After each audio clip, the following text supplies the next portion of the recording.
Alors, bonjour, bonsoir, selon l'heure à laquelle vous nous recevez, de là où vous nous recevez. Que Dieu vous bénisse. J'espère que vous jouissez d'une très bonne santé. Alors aujourd'hui, nous allons aborder une toute nouvelle vidéo. Nous allons générer les effets de vent. Alors nous allons prendre vraiment du temps dans l'explication des effets de vent parce que ce sera très important. Il est très important de pouvoir comprendre cette notion d'effet de vent sur les structures métalliques, tout simplement parce que, différemment des structures en béton armé, ici les effets de vent sont des actions qui sont très défavorables aux structures métalliques. Donc ils sont très dimensionnants pour les structures métalliques. Donc il est très important de pouvoir comprendre comment est-ce que le vent influence notre structure et aussi comprendre comment est-ce que nous pouvons stabiliser notre structure par rapport aux effets de vent. Donc voilà, nous allons rapidement nous tourner vers notre documentation pour voir comment est-ce que nous allons aborder le thème ou le sujet. Donc nous venons notre cahier de charge pour avoir une idée là-dessus. Donc nous revenons donc dans la lecture. Il s'agit d'un bâtiment commercial de type chambre froide, voilà, en construction métallique destiné au stockage des vivres frais dans la ville de Sfax. Donc vous allez constater que j'ai mis ça en gras, ce n'est pas pour rien, c'est parce que c'est une donnée très importante. Alors dans la ville de Sfax, pourquoi alors avoir surligné ici? Tout simplement parce que nous sommes en Tunisie, voilà, nous sommes en Tunisie, et donc la Tunisie est un pays, voilà, qui est donc subdivisé en différentes régions, plus précisément en 3 régions en ce qui concerne les pressions de vent. Donc subdivisé en 3 régions, et donc à chaque région est attachée une caractéristique, une pression de vent de base. Voilà. Donc ici, cet indice, la ville de Sfax, nous permet de pouvoir connaître dans quelle région est-ce que nous sommes et par rapport à cette région, quelle est la pression exercée sur notre structure, la pression de base exercée sur notre structure. Alors nous allons venir donc ici dans notre document d'abord pour comprendre ce que c'est que l'influence, la notion de vent sur les structures. Donc, nous allons venir dans notre chapitre 2, stabilité de la structure face à l'action de vent. Comment assurer la stabilité des structures face à l'action de vent. Alors,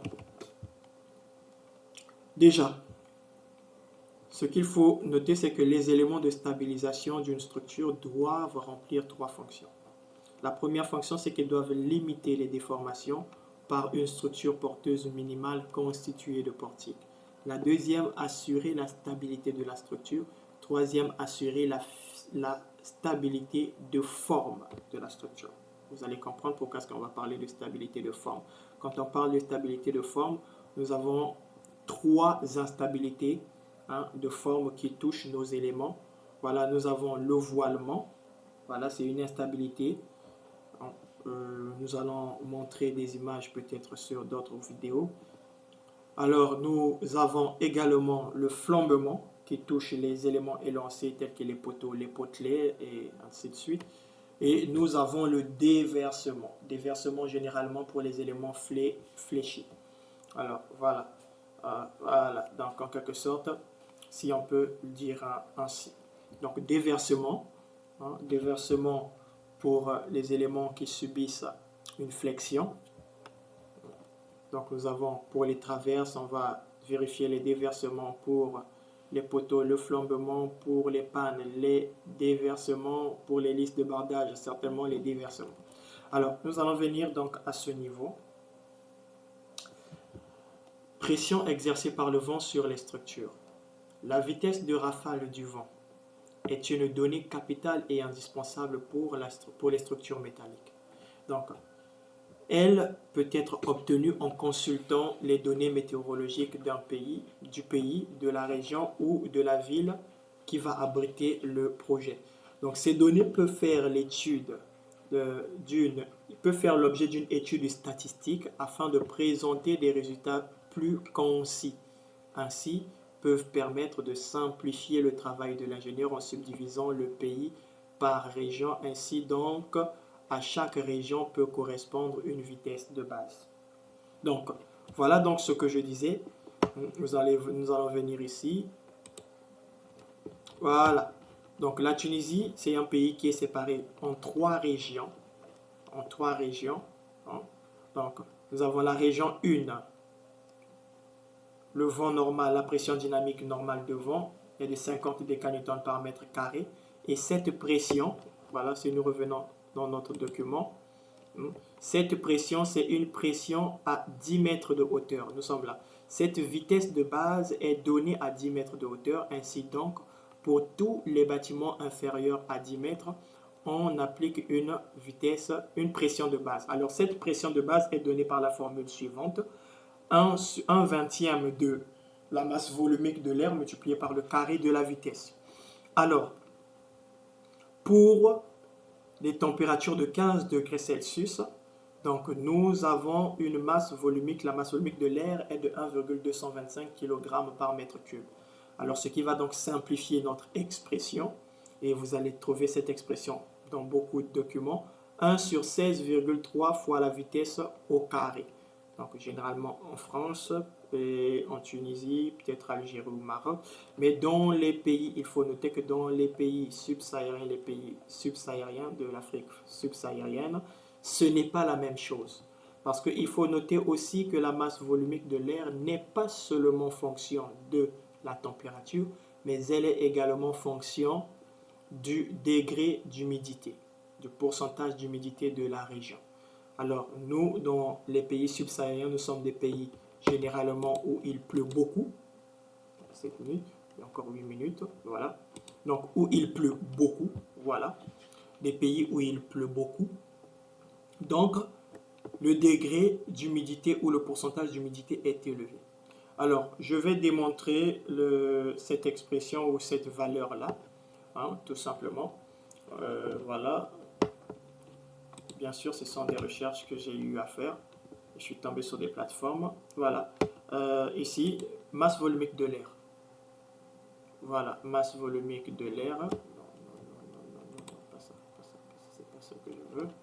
Voilà, je vais créer une fenêtre ici. Alors, on va ici, voilà, masse volumique de l'air.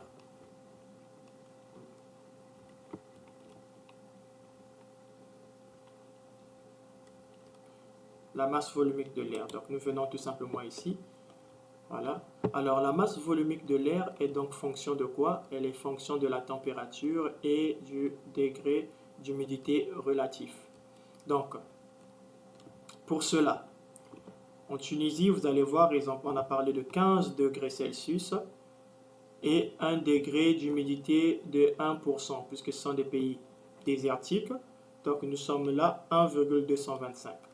Alors, pour les pays francophones de l'Afrique subsaharienne ou autres pays, il faut donc tenir compte du degré d'humidité. Je prends un exemple, par exemple au Congo-Brazzaville, d'où je viens. La température maximale est par exemple de 38 degrés, rarement 39 degrés. Je ne pense pas que nous ayons déjà atteint les 39 degrés. Et la température la plus basse, au cours peut-être des 20 dernières ou des 24 dernières années, depuis les années 2000, je pense que c'était aux alentours de 21 degrés ou 20 degrés. Voilà. Donc, il faut aussi noter que l'air est plus dense quand les températures sont faibles et est plus légère quand les températures sont hautes. Voilà. Donc, je pense que ça, c'est le principe de précipitation. Les nuages ils vont sous l'effet de l'apesanteur. Voilà, l'air va monter, l'air devient plus dense, va former des nuages sous l'effet de l'apesanteur et ça va générer donc des précipitations. Donc l'air est plus dense lorsqu'il fait froid. Donc on va prendre les températures plus basses. Ici, peut-être chez nous, au Congo-Brazzaville, nous pouvons aller à 20 degrés Celsius. Si nous prenons une température de 20 degrés Celsius, voilà, nous sommes là. Et nous devons également vérifier le pourcentage d'humidité. Voilà, généralement entre 60, 70, 60. Voilà, pendant la saison des pluies. Voilà. Donc, nous pouvons prendre ici à 20 et nous allons prendre la valeur maximale, peut-être 1,2. Et c'est 1,2, nous allons déterminer, voilà, nous allons déterminer la vitesse.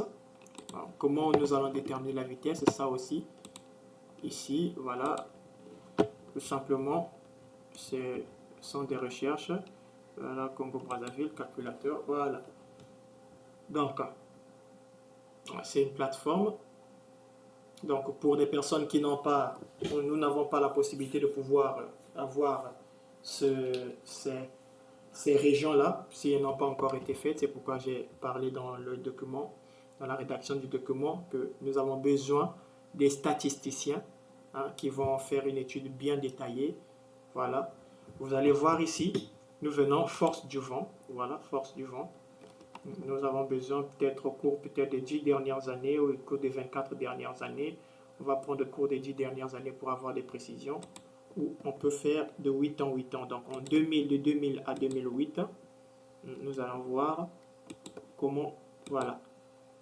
2000 à 2008, voilà la vitesse moyenne, voilà, était de 6,8 km par heure. Donc de 2008 à 2016, pardon, voilà, 2008 à 2016,